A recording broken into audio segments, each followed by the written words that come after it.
about the internet of value at Ripple, we're thinking much bigger than just cross-border payments. It's kind of like Amazon with rare books in the early days, just this market happens to be a $10 trillion market. We are at a historic turning point. Said in the past that you are doing for money what email did for communication. Moving the whole revolution forward. There's trillions of dollars parked around the world. XRP. Is there a possibility that Ripple could take over Swift one day? Welcome back, ladies and gentlemen, to another episode of Our Script. Let's get right into today's very important video. The Ripple case is about to end. Why do I say that? Because we have David Schwartz over at Twitter debunking everything. We're going to go over that. This is kind of mind-blowing stuff because if you guys recall, Elon Musk back in 2018 was charged with securities fraud for misleading tweets. We already know that the SEC charged Ripple and two executives, that was Brad Garlinghouse and Chris Larson, for doing 1.3 billion unregistered securities offerings. The SEC is all over the place. So you never know what they could come down and hammer the next individual with. If this Ripple case ends, well, we know it's ending, but when it ends and XRP gets clarity and XRP starts skyrocketing, you know what? The SEC might have a case on David Schwartz for saying stuff like this.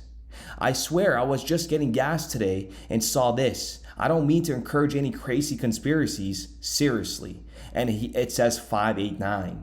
And if you guys remember his other tweet, it seems there's a light switch in my garage that does nothing. Hit it by accident yesterday, wasn't sure what it did, so I switched it back an hour ago. Strange to have one that does nothing at all.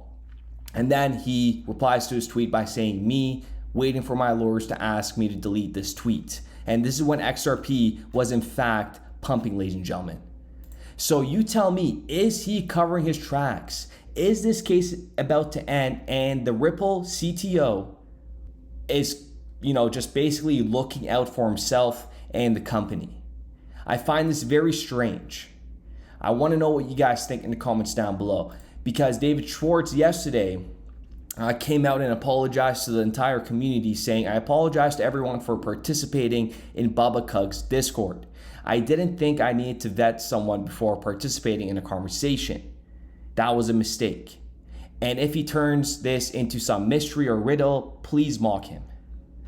And I can't wrap my head around this. So I want to know your thoughts in the comments. Something doesn't seem right here. Elon Musk was charged, for misleading tweets. This is a real thing. And if, David Schwartz comes out and says, flip of the switch, and there's more than this, folks. This is just two examples. And then him putting 589, all of this information could be used in the court. So it's very strange at a time like this, April. Brad Garlinghouse said, within 6 months of this calendar year, we could see a resolution and an outcome for XRP. And we expect a decision from the judge, certainly in 2023. But you don't really have any control over when a judge makes their decisions. And I'm optimistic that, sometime in the coming single-digit number of months, we'll have closure there. To your question, and we're getting there. June would be that half. That's 6 months, and it's imminent for XRP to get clarity.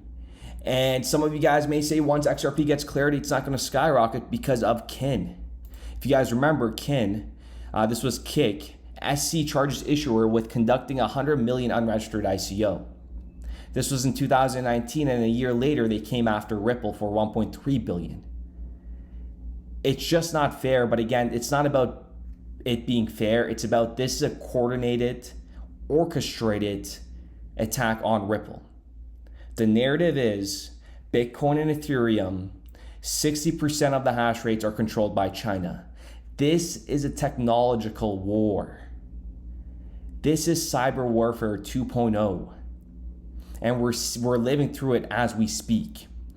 And then the SEC came out in 2020 and said, finding that undisputed facts established that Kick sales of Kin tokens were sales of investment contracts and therefore of securities. So Kick and its token Kin were securities, And, some people say Kin did nothing after it got clarity. If you're comparing Kin token to XRP with more than 500 partners, with the CO2 certification and dozens of more attributes that Cake doesn't have, then again, you're living in a little bubble. So with that being said, ladies and gentlemen, let me know what you guys think in the comments down below. I just find it extremely, extremely weird with what's going on over at Twitter with David Schwartz retracing everything, saying riddles or nothing. I'm not supporting riddles, but I'm just saying I'm stating the obvious. I mean, anybody could say, the 589 David Schwartz, why are you posting that? And then he's talking about, flipping the switch. Just doesn't make sense. I can't wrap my head around it. Help me wrap my head around it. With that being said, ladies and gentlemen, I do appreciate every single one of you guys. At the end of the day, we know what we hold. We did the breakdowns. The logical outcome of the value of XRP is a high value. It must be a high value. With that being said, we'll be back with another. We started building RippleNet with the thesis that crypto liquidity would eventually be able to support robust global payments, large payments. RippleNet was designed so that customers seeing the benefits of our fiat-based network could flip the switch to ODL once the market was mature enough. And this is exactly what's happening. Flip the switch.